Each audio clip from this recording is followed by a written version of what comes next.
again and welcome back. We are here for another episode of Pilot Pass. Del, are you back with us? I am now, yes, back with us. So I wasn't there for a second, but I am now. I tried to give you a tenant setup. I thought maybe you'd talk about forwards and backwards, but nothing from you? No, we're going to hold off on that one, although I did see the movie and it was fantastic and I loved it. Then I didn't realize I was watching the movie in reverse, so it was extra complicated, but then it made even more sense at the end.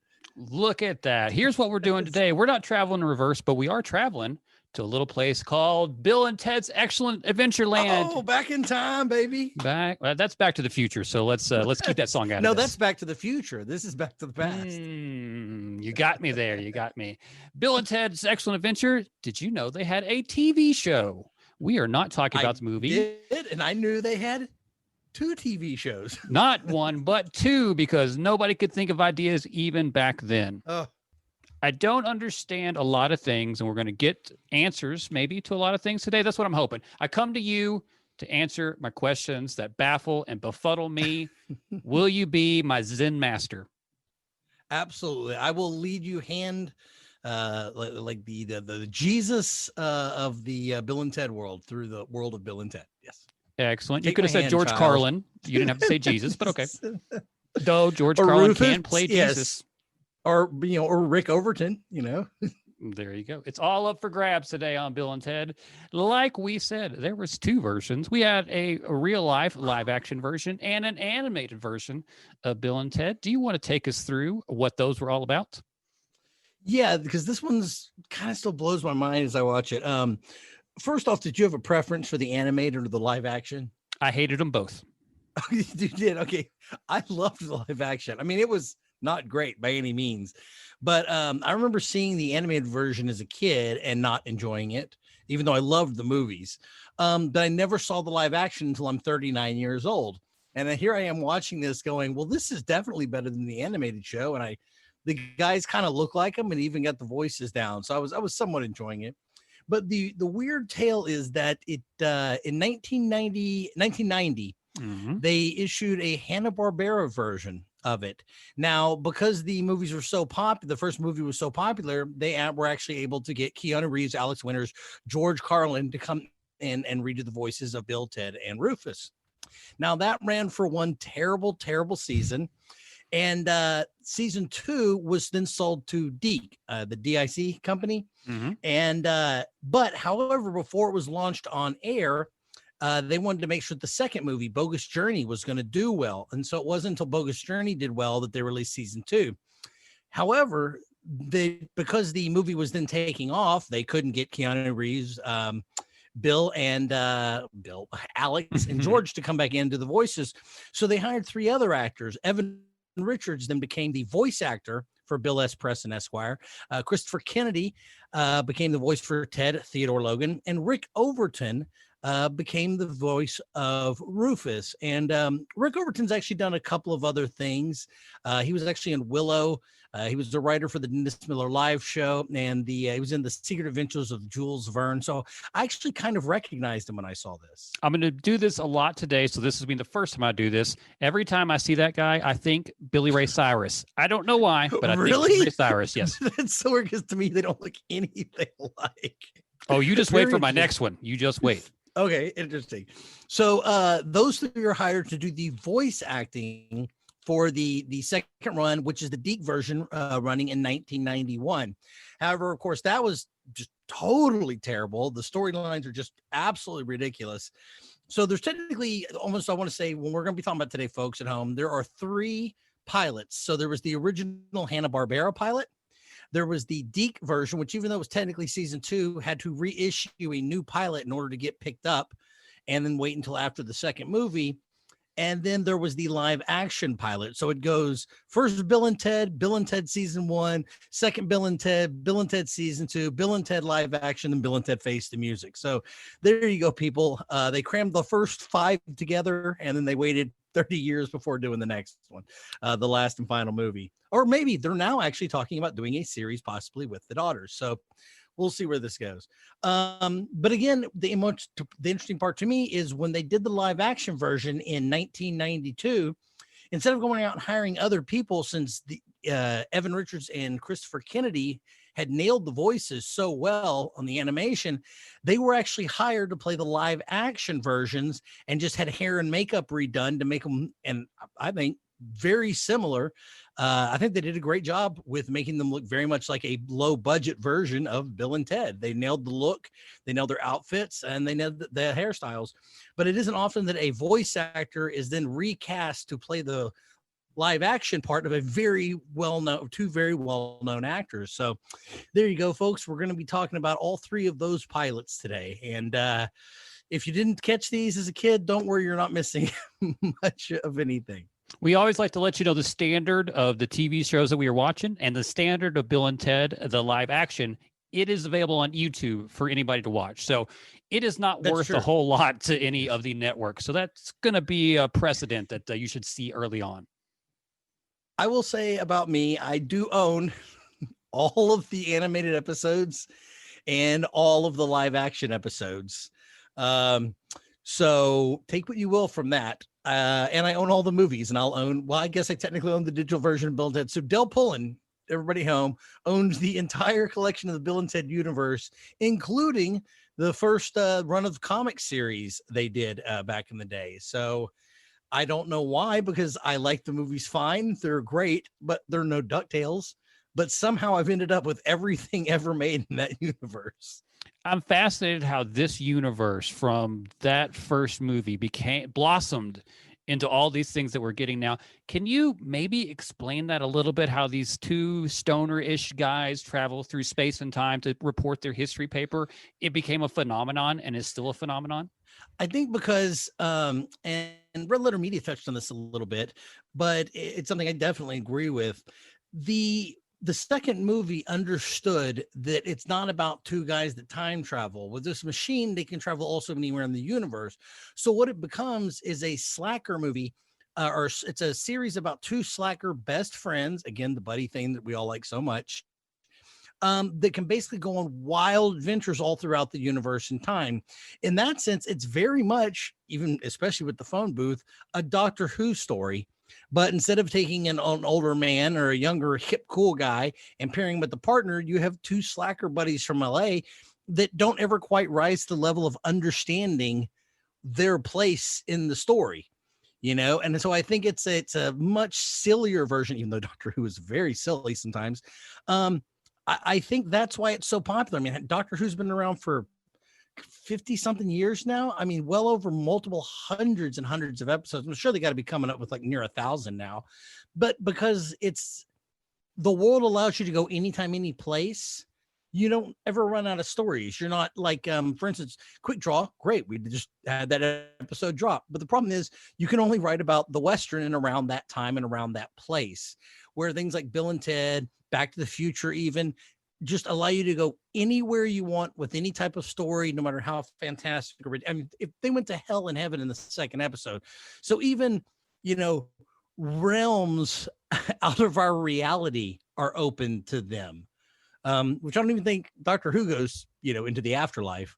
So there you go. I think that's why it's so popular, is the world building itself allows you to tell any type of story you want, period. Off-topic question. How much is Quantum Leap just Doctor Who? In the sense that, I mean, a lot in the way he gets to jump around solving things. It's obviously less mystical, although there are a few episodes of Quantum Leap, one of the greatest shows ever of all time, and I believe we all know that, that there are a few that are a little mystical, you know, and obviously the whole premise of him jumping around, although it's sci-fi, is pretty mystical too. But he is put in the body of people as opposed to jumping to, you know, to help, to aid them on the side. And it's always a little weird because remember they were shoved into a waiting room in the future while he took over their bodies. So it's almost like they're prisoners while someone else is doing whatever they want with their life. That always creeped me out. But yeah, I think that's the difference there. But otherwise, very similar. You can jump anytime, any place. Although Quantum Leap was relegated, again, unlike Bill and Ted, it's relegated to only be places where humans were alive. So technically in Quantum Leap, you couldn't jump back to the dinosaurs, you know, or something like Doctor Who or Bill and Ted, you obviously clearly can. Here you go. Pitching it now. Bring it back 2021. Quantum Leap meets Dinosaurs, the show. Bring them together. Make magic.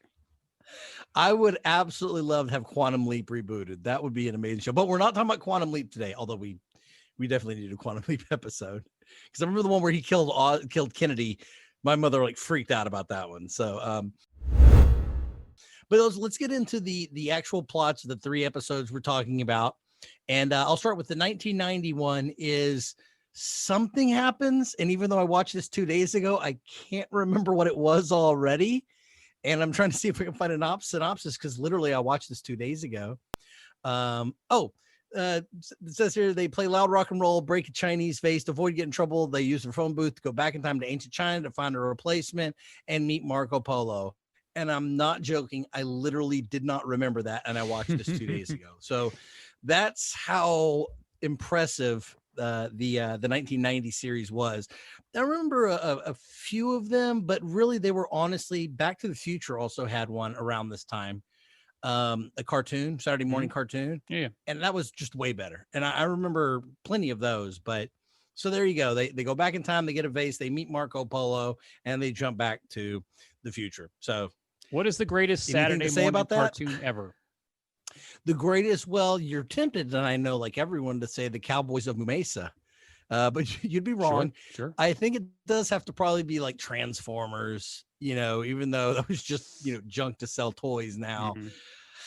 Was it Rocket Max? Mad Max? There's something about a baby that had a rocket ship. I'm familiar with that I remember watching that one. Marvelous Max. Boy, I'm gonna have to look that one up now. I remember liking that. Boy, what else was there? G.I. Joe. G.I. Joe would have been my choice. Transformers. G.I. Joe, is that yours? Yes, that would be that's the quintessential Saturday morning cartoon. Who doesn't like lasers being shot at each other? Yeah, that's the other thing. 2 twin brothers that each feel their own pain. I mean, I always remember liking those 2 characters. And then also nobody could die in G.I. Joe. That's true. So that was always, The military would not allow it. That's right. Alert. This is the second update that I'm going to give for somebody who I think looks like somebody else. The guy who's playing Keanu Reeves always makes me think of Dan Cortez from MTV. You were MTV Jocks. Yes. Okay. That I could see. Dan Cortez see that. right there. He's like a poor man's Dan Cortez. And yeah, Dan Cortez is a poor man's Dan Cortez. So why they didn't just hire Dan Cortez to play him in the live action version of this? He was probably way expensive in 91. Yeah, that's true. I mean, he was hanging out with the... I guess. I don't know. I just can't imagine how much they were paying him. Then he couldn't also find a little time on the side to do some voice acting in Bill and Ted. I could only hope that would be a thing that happened. So season 2, obviously when Dick shot it, they had to do this one. Now, I remember this one a little bit better because I watched it immediately after the episode 1. And I've seen all of these, so... I'm sorry. I also can't tell you the plot of this one, and I watched it immediately after. It was something about a museum. Literally, that's all I remember. I can't remember anything else. So they are so forgettable. The only thing is, they just leaned in so heavy and hard. The cartoons especially did not understand that you can't just say, whoa, bro, awesome, chillax, cool, man. And that's the show. Because that's all the cartoons are, is just their voices doing that Southern, that San Dimas voice that they do in the movies, where the movies to me are like, very clever and funny and well written, and their clever use of time travel rules that you hadn't seen done before, where you could get out of a situation by knowing you beat it so that you could go back and reset everything to work out for yourself. The Heaven and Hell parables are great in the second movie. They literally just took any random plot. They said, okay, just write something with time travel in it and just have it be, they got to get a vase from China. Okay. Their dad's muffler part broke down, so I have them travel back in time and meet Henry Ford.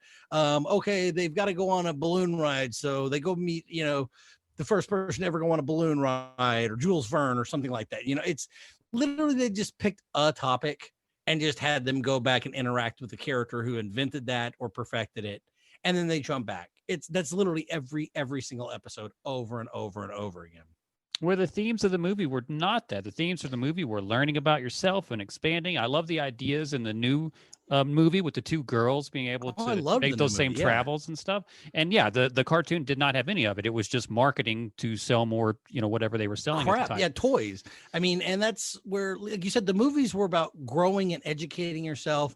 And maybe if you weren't the best and the brightest, you could still have amazing adventures and you could still be educated. Even if you didn't understand exactly everything about why Socrates was important, you understood where he Socrates. fit in history. Socrates, that's right. And in the third movie too, it rolls into family and progression, and things are going to change. And you kind of if you're wanting to stick with the old way, that's not going to work. You have to progress, and sometimes hand things down and off to other people. Which right now is a big problem, in our country, that some of the older people aren't handing things off to younger people and letting them do it their way. They're really trying to keep a stranglehold. And that's why I think the new Bill and Ted really spoke to that idea of like, you got to hand over the reins to somebody younger at some point and let them do it their way. So, yes, that wonderful lesson was nowhere near these cartoons whatsoever. Not at all. Not at all. I'm firing another question at you. I hope that you're ready for this one. What is the best movie that they made into a cartoon? Oh, geez, the best. Well, now, am I saying which is the best movie that was made into a cartoon? The cartoon that was made from a movie. Because obviously it would be Back to the Future because they technically made a cartoon. Right. That's one of the best movies of all time. Sure. Can I say Roger Rabbit? Because that is a movie that they made. It was a book they made into a cartoon movie. I'll allow it. I will allow it. Just as long as you don't say Clerks, I'll be fine. No, see, I know you hate it, but I love it. The live action Clerks. Now that's there. We'll have to talk about those two one day too, because you're on board for one and we are both off board for one. Speaking of live action, tell us about the storyline that was actually a storyline in the live action version of Bill and Ted. So that one I actually remember because for whatever reason, I didn't even know these existed as a kid until Face the Music came out, and I started doing some research because I knew they had a cartoon for this, and there's only like 10 episodes. It's not very long. They're 22 minutes. They are much, much better than the animated in the sense that at least the writers understood it didn't have to just be travel back in time all the time. Some of the stories, like the first one, I guess we'll go with, is they work at Nail Hut or Nail Factory or Nail House, whatever it's called.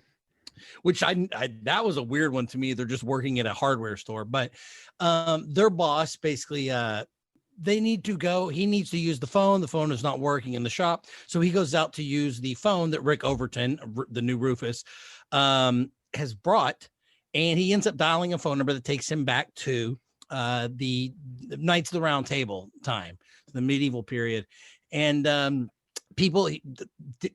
Diedrich Baker, Baker. Diedrich Baker. You know who I'm talking about. He was the Drew Carey show, but sure. I can't think of his name for the life of me all of a sudden. Diedrich Bader. There we go. Good God. We got it. Of course, he's Arthur, and he pulls the sword from the stone, but he gets scared that other people are coming after him. So he hands the sword to the boss. Danny Breen is Mr. Kelson. I'm going to assume that's what it says here on Wikipedia. So I'm going to assume that's the character name. Everybody thinks he's the king. He's wearing glasses. He's a little more, obviously advanced compared to the other people around that time. So he gets married to, I assume it's Guinevere. And they go to, go at it. Bill and Ted realize that now Diedrich Baker is going to come for him and kill him because he took his life. And they try to get him out. And they successfully do get him back to the booth and return him home. And through ways that I can't quite remember, somehow he either doesn't remember or doesn't believe that it happened, because by the next episode, obviously everything's reset. They're working back at the store again, and everything's back to where it was. Now, the interesting thing about I'm going to jump to episode 2 for just a little bit. Yes. Because episode 1 was more traditional. They go back in time, they interact with the people of the time, they have an adventure, they come forward. But like I said, that the movies the phone booth allows you to go other places just besides back in time. It's not just a time machine.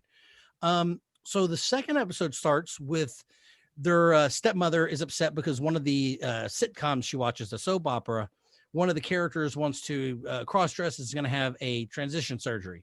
And it upsets her so much that it upsets their dad. And so he's upset, and he takes over their rehearsal space, working on a car to show how manly he is. So in this particular one, instead of changing time, they wire the phone booth up to a cable box and jump into the television show. And so this is a great use of, now they've established, yeah, we got it. But, they jump back in time just like the first movie. Now they're using the phone booth for other things. They can insert themselves into TV shows. And so they're running around and try to convince the character not to have a change. But as the person's changing the channel, they keep popping through. And it's very much like Looney Tunes, when Daffy and Bugs are being, put through the different types of cartoons. Right. Yeah. And so they stay the same. Yeah. So I think that showed a great use of understanding that it's a story about adventures, not about time travel. So I just kind of wanted to put that. They seem to understand that better in the live action show. And to be honest, I thought the guys did a really good job of nailing the characters, the movements, the way, kind of in the same way the girls movie face the music, because the girl playing little Ted is like perfect for playing excellent. His daughter. Yes. And I thought these two guys nailed it too. Excellent. Now about 30 seconds into you telling me the storyline, Burns there. I realized that I did not watch the pilot. I actually watched episode "It's a Totally Wonderful Life," which was not the first episode, and it is basically the new movie. So it's a Wonderful Life, only Bill and Ted. They see their other lives. Oh yeah, that's actually episode 3. That's episode 3. I blame YouTube for that. Shame on them. Well, why don't you tell us about that one, since you thought that was so that was the not unlike the new movie. They get to see that Bill is a real big jerk and he's a business guy in the future, and Ted because Ted gets into military school, right? Yes, I think so. And ends up becoming a cop. And then they have a showdown like it's Heat or something, which is fantastic. And then they realize an adventure story, not about time travel at all. Parallel worlds. Yeah. I guess as I'm retelling this story, we've seen a lot of these Fox shows from the 90s, and I guess it was about the same as the rest of them, if I'm being quite honest. Yeah, this is up there with like Parker Lewis Can't Lose, like we were talking about a little earlier. Mm-hmm. Or was it this is back really whenever a movie was successful, they really tried to cram down a TV version down our throats. The Ferris Bueller, boy, that went down sideways. Did the A-Team have a cartoon? They should definitely have a cartoon. You know what? That would be because that could be like G.I. Joe, where they do blow people up and kill people. You know what I'm calling for right now? They had a reboot. That was also worked as a prequel. Let's see the A-Team cartoon. That's something I want it. Yeah, I'll get in on that. I'll crawl into that van. You can knock me out and put me on an airplane for that. You don't have a mohawk, so you can't do that. But what I want to ask you, Mr. Non-Mohawk, you've had a mohawk in your life, right? I have had a mohawk and a faux hawk and a reverse mohawk. See, there you go. I used to rock the spike and a side spike. I did both of those. Oh, wow. I don't think I ever saw you when you had that. Apropos of nothing, let us talk about, would this be better as a movie? What? Yes, it would be. I think that's very, very easily to say. Successfully 3 times in a row, 3 times over, I can say it'd still be good. Although, to be honest, I did actually enjoy the live action ones. I really honestly did. But yeah, I mean, the movies are just they are classics. Even the new one, I think, is going to become classic. And I loved, actually, number 2 is my second favorite movie. I mean, when there's just so much philosophy, and I love The Good Place and things like that. But when they're basically teaching kids philosophy by having them go to heaven and hell and then to another world and interact with other beings and creatures, it was so clever. And then when I saw it and I got older, I was like, it held up. It's still such a well-made movie. Death is such a fun character, and to see him revisited again was good. Yes, a million times yes. The movies are so much better though. This is the topic that I've been looking most forward to as we talk about Bill and Ted, and it is while we play Netflix. We want to give recommendations of shows that might be like this, maybe themed like this, or maybe nothing like this at all. I've got a huge list in my mind right here, but I want you to go first. What would you recommend if you liked or disliked Bill and Ted? I always hate this segment because this segment is just repeating the shows that I talked about earlier in the show. Quantum Leap, Doctor Who, Ferris Bueller, Parker Lewis. I don't know why, but to me, this feels like a Briscoe County Jr., just a wild adventure kind of going through the past. See, I think the problem is you don't have your Fox lineup from the Yeah, 90s. see, and I know you hit your Fox line so hard, and I was liking just other types of things. So All right, here's well, what let's we see need. yours then. Parker Lewis Can't Lose. I think that's important to actually kind of sit in for a minute because I think we'll do that show at some point in time. I So think we need to. We owe it to the universe. You would call it a knockoff Ferris Bueller, yes? Oh yeah, it's a ripoff of a lower quality version remake of something. Exactly. Yet it was fascinating to watch. But there you go. How about this little show? Do you remember Malibu Shores? The name, but not the show. No, Stars Kerry Russell and Randy Spelling. No, I've never heard of that. A working class kid from San Fernando meets a girl from a wealthy Malibu Shores. That's all you need to know. Also a Fox show. I will say this, Saved by the Bell. There are a few episodes, especially in the live action, where they're just hanging out in their high school with wacky hijinks. And for some reason, Zach Morris can stop time. So there is a magical element to it as well. And they do have, so you know what? I would put Saved by the Bell up there. And here's my last one. This one may blow your mind. You may not even remember, but I promise you it might be worth doing. It's a little show called City Guys. That was an NBC show. NBC, I can't even talk today. She show? She show. She sells with a she-shore. 97 to 2001. Do you remember this show at all? Hold on. I'm actually going to pull this one up. What was the name of it again? That does sound really familiar. City Guys. Boy, I'm getting an image in my head and I'm wanting to see if this logo is the one I'm thinking about. A high society kid gets kicked out for bad behavior and winds up in the same place as a Harlem street kid. Yes, that does. But it doesn't have the logo. Hold on. I'm going to search 5 seasons of this show. They did 5 freaking seasons. But the ideas of Bill and Ted, many episodes. The sitcom-y kind of stuff. I know this is exactly the show I was thinking of. Here it is. Yeah, with the young black man leaning over with that one eyebrow raised. I have passed that DVD cover. That's why I like this segment, because we get to share things like City Guys to the people. I don't know that I've ever seen an episode, I'll be honest though, of it. Well, you will soon. I know that I've seen these covers. This might be just me when I worked at Blockbuster, because there are times, there's so many covers I've memorized because I walked by them so many times before I ever got a chance to sit down and watch it. Good news as well. It is another show that we recommend that can be found on YouTube, because nobody can make any money off of it because nobody watches them. I tell you, people, one of the things is we, besides all the podcast apps right now, I guess we should all say we are now up on YouTube. So if that's the easiest way for you to watch while you're at work, or you want to watch a static image that doesn't change while listening to your streaming service, that's fine too. You can do that. However, if you do, of course, that'd be great. Subscribe and like us on there, just like you would with any other podcasting app. Comment on wherever you watch or listen to the show. That always really helps the algorithms. But one of the things I'm going to do is I'm going to create a playlist on there, people. So this may be a reason to join us on YouTube. It's going to be the pilots that we talk about. So if they're available on YouTube, and YouTube is deemed not worthy of taking down yet, so that we don't get in trouble for it, I'm gonna make it so if you want to watch some of these, I'll get as many as I can up, and for you to go and maybe have an easy place to go and catch all these pilots. For example, City Guys has been available since January of 2011. Still has not been pulled yet, so they should be there on the playlist. They're not going anywhere. Yeah, I'm checking the now, of course, if they have a playlist, I'll link to that instead of just the first episode. But I'm pretty sure that Bill and Ted's Excellent Adventure. I don't know if we said it, but the name of all 3 of these shows, or 2 shows in all 3 seasons, is Bill and Ted's Excellent Adventures. So all they did was throw the S on the end of it, and that is it.